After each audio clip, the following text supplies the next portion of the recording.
Hey guys, Those Communications back again with another boxing review. This time of The Great White Hype. I act like a fool there. I was trying to do my impression of Peter Berg in this movie.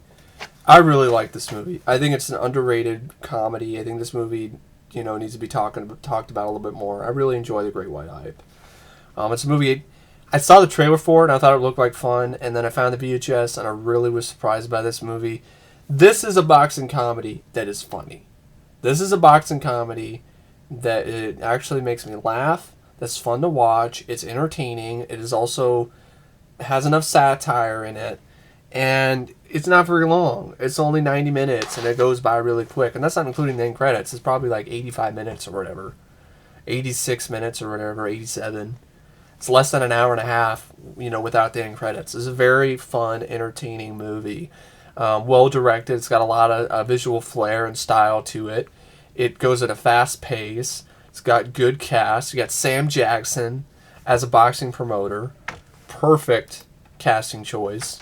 I mean, Samuel Jackson as a boxing promoter, as the Reverend Sultan, who's inspired definitely by Don King, and perfect personality, perfect casting, perfect role for Sam Jackson to play. He's his promoter, and every time he's like trying to give in some bad news to his employees. He's all like, "I love you." It's like, "Oh, come on, Sultan, don't be screwing me around again, man. But I love you, man. I love you. Don't I love you? You're my brother. You're my brother. I love you." So, that's fun. So, Sam Jackson is great. You also have Damon Wayans in this. Does a good job as the champion, the current champion, the Grim Reaper. James the Grim Reaper Roper. He's the undefeated boxing champion of the world, and he defeats his latest challenger with ease and visits an after party thrown by the Sultan. And I love how it's shot in the beginning. You start out with these two scorpions battling each other, which ultimately is a reference to pretty much what boxing is, and in the end it's just two people fighting each other, just because. And that's just like the scorpions are battling each other, and then they get run over by the Sultan's limo, by the wheels of the Sultan's limo, which is just what happens to boxers with certain promoters. They just fucking use boxers like tissue paper. And then you cut to the fight. And I like the soundtrack too. It's a nice hip soundtrack. This film was released in 1996. It did pretty much nothing in the box office, which was too bad. I really did enjoy the movie. I had a lot of fun with it. Reginald Hudlin directed it. It was written by Tony Hendara and Ron Shelton. Ron Shelton wrote... Wow! There is a similarity between the work of... Between fucking Blade to the Bone and Great White Hype. Wow, Blade to the Bone came out in 1999. I think I might have said it was a wrong year. I might have said 96 when I reviewed it or not. Ron Shelton. Wow. I didn't know that. Ron Shelton. This is an example of boxing comedy he does right. This is funny. This is actually good. Blade to the Bone is shit. And this is definitely a lot better than Grudge Match. I watched this after Grudge Match to get the bad taste out of my mouth from that movie. To watch an actual, real boxing comedy that is actually clever and entertaining and funny. So, yeah. So anyway, I love how the fight sets up. Damon Wayans. I was believable as a boxer. He kicked this guy's ass, and I love the interview he has afterwards. He's like, what about that little cut? Like, you got you a little bit, It's like, yeah. You got me a little bit, but then afterwards, it was like I was playing with my little sister. Like, after that, man, it was like I was playing with my little sister. It was no problem. Knocked him out. I love that. So then he goes to the after party, and that's the whole thing where Sam Jackson is like, we didn't make enough money with this pay-per-view because it was shit. So we didn't make enough money because people don't want to watch black people fight other black people. It's like, what do you mean by that, man? And it's like, don't tell me. That's what he says. I love you. And that's the whole film where he's like, we'll get him another, car or whatever. A maroon Broham or something. Get him another Get him another Escalade. Get him another Cadillac or some shit. It's like, what? I want my money, man. I want my money, Sultan. I don't want any more cars and shit. I want my money. I love you, man. And then he's always comes with this plan where he's all, this is when the Sultan comes up with this plan where he's like, what we need is a white heavyweight. And he's like, and then I love Damon Wayans' reaction. I was like, white heavyweight? That's like saying black unity. Yeah. White heavyweight. I was like, if I can't find a white heavyweight, I'm gonna create one for you. And then Damon Wayans like, oh, yeah. Then you're gonna get paid. I'm gonna get paid. We're all gonna get paid. It's gonna be great. So I love that, that whole thing. And then you also other cast members, good cast, and that you've got Jeff Goldblum as this reporter guy, trying to uncover the true nature of the Sultan, and he's kind of like in some hard copy sort of type show, and he's journalist Mitchell Kane. So basically, what happens is, at the beginning of the movie, like I said, you have the fight. Playing with little sister. We'll create a white heavyweight for you, and the fight was a financial flop. And then he says that the reason the boxing events have become far less profitable because audience members are sick of only watching black boxers fight each other. Sultan predicts that a white contender, even one without a viable chance of winning, would create a huge payday for all involved in the fight, citing Larry Holmes versus Jerry Cooney battle in 1982, and playing on the race card in that instance as a precedent. And he vows to either find or create a white contender in no time at all. And then after failing to find a white boxer currently in sport by any means, suitable by any means, because they won't look through footage. And like, how about this? They show Tommy Morrison. They actually show footage of Tommy Morrison from Rocky V, Tommy Gun. It's like, oh, there's this guy. He's tall, he's big. It's a John Wayne's grandson. It's like, yeah. He's a big guy, redhead. And then they just show him get his ass knocked the fuck out. And they show repeated clips of these guys that they're looking at.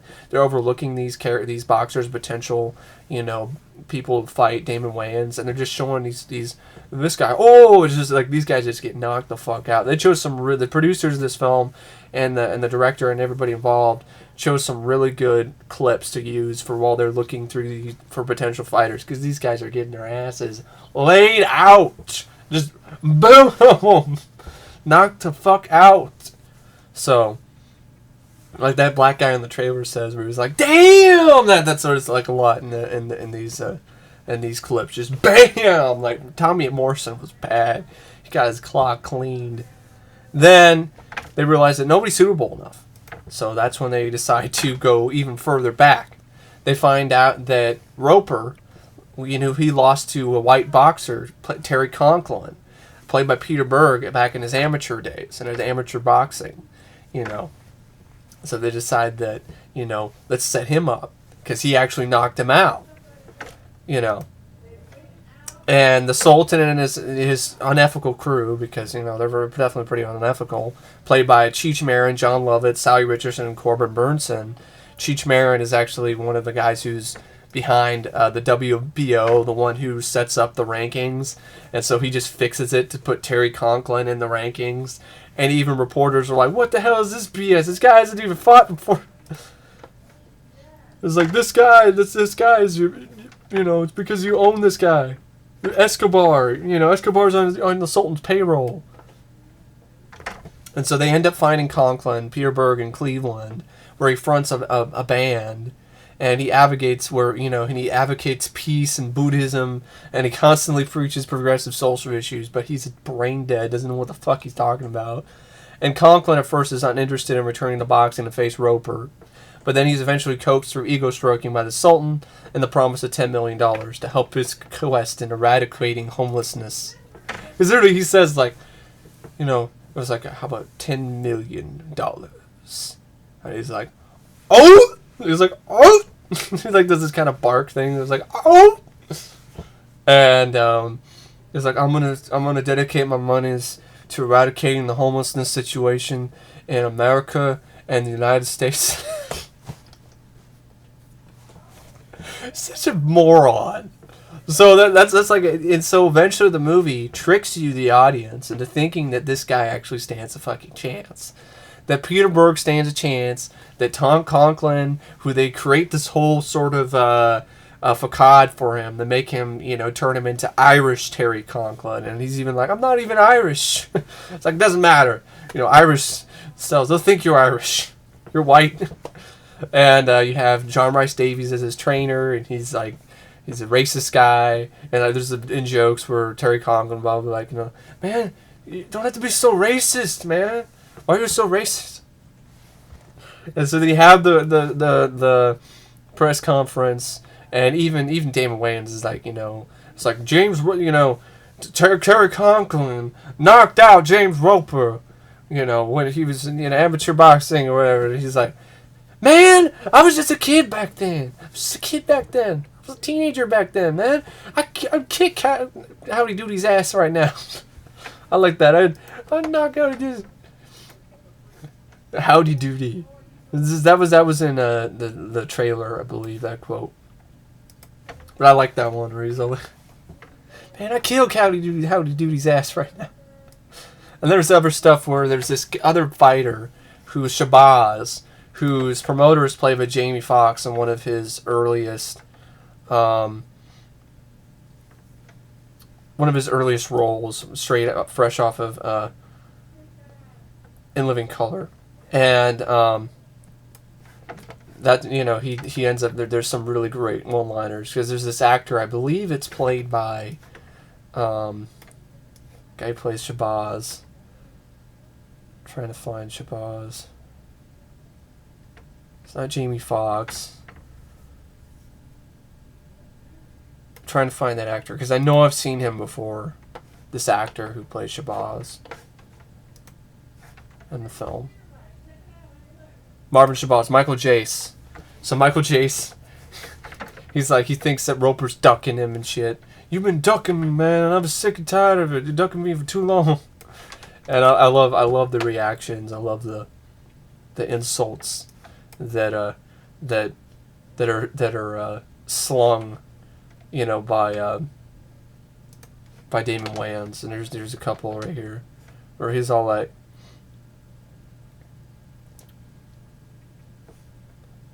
trying to find it. I was like, hey, we ain't ducking you, man. You're just so black we can't find you.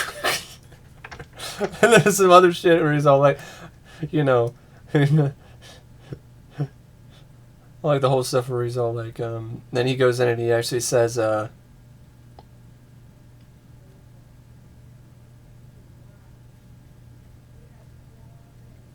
he's all like, I'm about to donate some money to remove my foot from your ass foundation. So some great stuff. Some really great, one-liners and funny shit in this movie. And so he's all like, man, I kill Howdy Doody's ass right now. And then they just bring up just a hype. That's what's called a great white hype. He really is hype. He's nothing but hype. And it goes overboard to the point where even Jeff Goldblum, he ends up becoming corrupted by the Sultan. And his co-workers aren't very happy about that. And he starts promoting the fight. And there's a scene in the trailer which I like where he's talking to Jamie Foxx, promoter Marvin Shabazz. And he's all like, it's like, well, my father once said, laugh and the whole world laughs with you. And, cry, I'll give you something to cry about, you little bastard. That's what his father used to say. And then,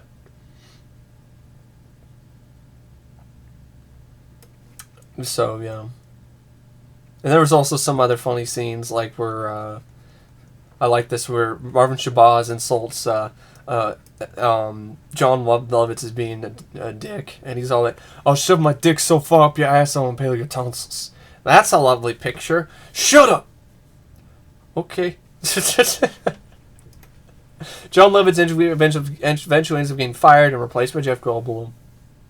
And then Jeff Goldblum starts getting swallowed up by this hype of Terry Conklin, thinking that he can actually beat him.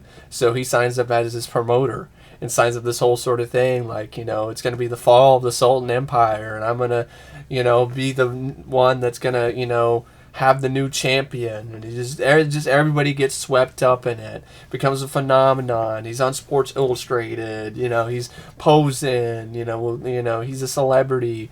A hilarious scene where he's singing. they don't even have any footage of him fighting because they don't have anything because he hasn't fought professionally. He's an amateur boxer, and so they put in like these clips that they put on the boards that you would see, like, you know, when you're driving by the casino when you're getting ready to, you know, go to Vegas, go to the casino or whatever to see the fight promotion shit. So they play these videos are hilarious where Peter Berg is just like talking to shit, you know, to Damon Wayans' character James the Roper. Is like, James the Grim Reaper Roper, I'm gonna beat you. It's like I forgot the exact line of dialogue. It was like, what a joke! I'm not afraid of you. Knocked you out with this, you know, left hand, left, it's like left cross. Remember this? And I love it. He just starts singing this song where he's just like, hey James Roper, I got a song for you. It's called the Butt Whooping Song. And he just starts playing the guitar, and he's all like, butt whipping, butt whipping, butt whipping, butt whipping, butt whipping, butt whipping. This is hilarious because it's just like, butt whipping. So stupid, but it's funny. So, you know, Peter Berg is a total doofus. And you, the audience, like the first time I saw this movie, I totally believed he was actually going to knock him out. Because the whole thing is also showing that Damon Wayans' character is getting out of shape. He's like eating ice cream and shit. And he's like, oh yeah, I'm in shape. I'm round. And the trainer's like, you got to get in shape. I'm in shape, I'm round. Saying shit like, I'll beat him with my blackness. And then, you know, he's out of shape, trying to run after some ice cream truck, can't catch it. So it makes you think that there's no way he's out of shape. He's gonna get his ass kicked because Conklin's is in shape, and he's actually training and stuff like that. And he knocked him out before. It was a great job thinking he's gonna win. That, you know, Damon Wayans is gonna lose, and they even do on the way in. He's got this big ass belly. It's like, what? You can kiss my black Rolls Royce driving ass. Kiss my Rolls Royce driving black ass. So then you get build up to the fight, and I like the I love this where he's getting ready to Conklin is getting ready to you know, get ready to go out, you know, to you know, get ready for the fight. You know, they walk out, and John Rhys-Davies is being racist, saying this racist shit. He's like, beat that guy's ass. You know, I think he said the N-word, I think. I'm not going to repeat it. And he's all like, come on, why do you have to be so racist? You know?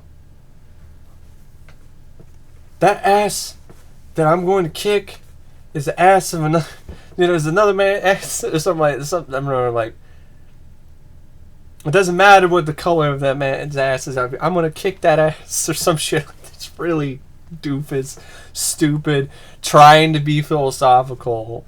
You know, like, it doesn't matter the color of the man's ass. I'm going to kick it. So, and he goes out, and the entrance for Conklin is a laugh riot. He just walks out. He's wearing a kilt. They're playing the Irish music. You have some guy singing, "Old Danny boy, the pipes are calling. From glen to glen, da da da da da da, da da da da." Just so over the top. You even have little people dressed up as leprechauns throwing Lucky Charms in the air while he's walking up, making his entrance. Fucking hilarious, wearing white gloves and shit. Wearing, like, you know, green hood, the green robe with fucking Irish flag on the background. You have some kid who was, like, in the wheelchair that was a setup that was created by Jeff Goldblum. Just read a blank piece of paper. It's like a letter to Terry Conklin that he wants him to win. You just have some kid in a wheelchair waving a flag. And the women are going crazy over Peter Berg because they think he's hot. So he's going in, he's wearing a friggin' kilt as trunks. Goes into the ring, and he's like, you know, he's ducking me. He's afraid of me. He's afraid of me. He's afraid because really what it is, come on, catch your butt whooping. Catch your butt whooping, Roper. Catch your butt whooping. And Roper is actually, Damon Wayans is actually just laying on his ass, laying on his stomach, getting a massage, and smoking a cigarette while watching Dolomite. just sitting there watching Dolomite. This is my favorite part, man. You know, and then his trainer comes in and is like, you gotta get out there, you gotta fight, you know that? And I mean, just wait, this is my favorite part. And it's a sex scene. It's a sex scene, man. Miss this. And then it's like, you think you can go and you can't do this. You know, he's gonna, you know, kick your, you know, he's gonna beat you. And he's all like, that's where he's all like, you know, I could beat Conklin and my meat at the same time. Conklin and my meat at the same time. You know, the horse was like, I'll beat him with my blackness. And then he's all like, then the trainer had enough. He shuts off the movie. And he's like, oh, now I'm mad.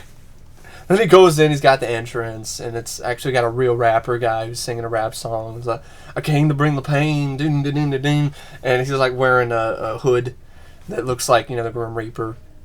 And you have the midgets guys. He grabs one of the little people, leprechaun guys, and shoves them down with his glove. And they get pissed and try to go after him. So that was funny. And he goes in, gets in the ring, start the fight. And Conklin actually starts kicking his ass at first and knocks him, hits him with the left, you know, punch, sends him flying to the ropes. And I love this. The looks like he's out, and then the camera, and then the film almost just like comes with, you know, like does that kind of screeching halt with the music and everything, like whoa, and then he's like, he's like he's and you have a scene where Damon Wayans got his, you know, mouthpiece in, and he's like, trying to embarrass me on national TV? Hell no. Is he trying to embarrass me on national TV? Hell no. Because just kicks his ass, kicks Conklin's ass, knocks him to the fucking ground, and then with those joke fights, 30-second knockout, bam, sends him to the fucking canvas. You trying to embarrass me on national TV? Boom!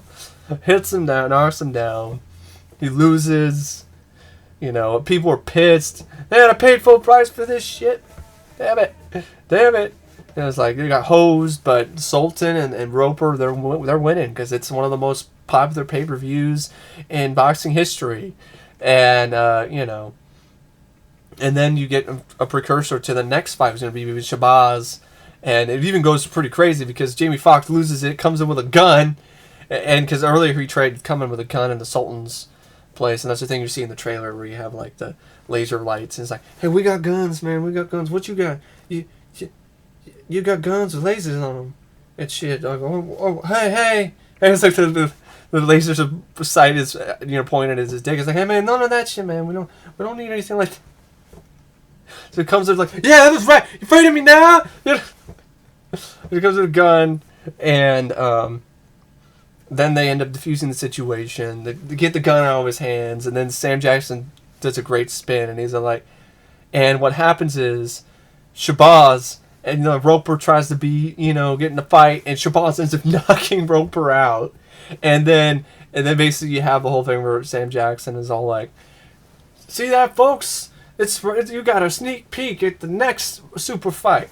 Marvelous Shabazz versus James the Grim Reaper Roper. Ain't life wonderful? Or something, ain't like grand or something like that. And he smiles, and then the movie ends. It's great. And, so yeah, that's the end of the movie. It's a fun movie. I really enjoyed it. I can't sing enough of this movie's praises. Is it a great film? I think it is. I think it's the best boxing comedy out there. I can't think of a better one. It's actually genuinely funny. Has some really clever, fun moments. Has a great cast. You know, I love the, you know, really well written. I like the lines of dialogue too, where Sultan's talking. You know, I think he's talking to Jeff Goldblum, and he's like, I like you. You have a goal, and you have the balls to reach that goal. You have this blind, stupid belief in yourself. It's just Sam Jackson was so great to watch because it was a perfect casting choice for him to play that type of role. And then, you know, and I was like, listen, Terry, listen to me. Do this for the white race. You may be Irish, but you're there. They're almost white. It's like, I'm not Irish. And why do you have to be so racist, man? It's like, I'm going to kick the ass of James Grim Reaper. You know, it's like, you know, that's the ass I'm going to kick today. I can't remember the exact line of dialogue. I wish I did, but I thought it was pretty funny, the way that he says it. Peter Berg, I love his performance as Terry Conklin. Peter Berg's a lot of fun to watch in this. You know, he's a total moron. He's likable. He's a likable goofball. And it does make you think that he might win. You want him to win. You want him to win because you like the guy. He's a likable guy.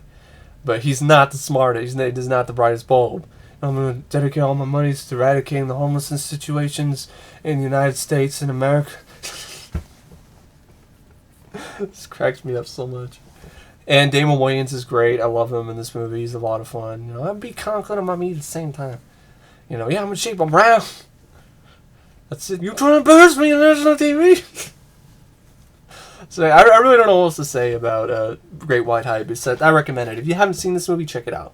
If you like comedies, if you like boxing movies, if you like Sam Jackson, give it a look. If you like Damon Wayans, this is one of his better films. And yeah, I really enjoyed Great White Hype. I always, the first time I saw it, I enjoyed it. I enjoyed it, you know, a lot, and I'm glad I have it on DVD. And it's a shame it wasn't a hit. And but yeah, I really don't know what to say about the Great White Hype, except it's an enjoyable, fun satire, you know, straight up comedy of boxing that does a great job talking about the hype, the promotional aspect of boxing, how ridiculous it is, and how easy it is manipulated, and you know how much it hinges on race and things like that. It kind of really does when you think about it. The most popular fights have been white boxers versus white heavyweights versus black heavyweights. The most popular fights really have been that way. As tough as it is to say that, that's really kind of what it really the truth. That's the truth. So this film didn't pussyfoot around the issues. It handled the race issues well. It also was funny. You know, it's not only just a movie that's funny, you know, for black people to watch. It's funny for white people to watch. It's funny for all races.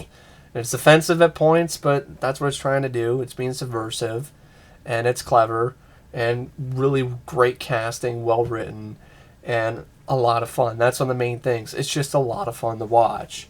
It's tightly edited. The shots are well done.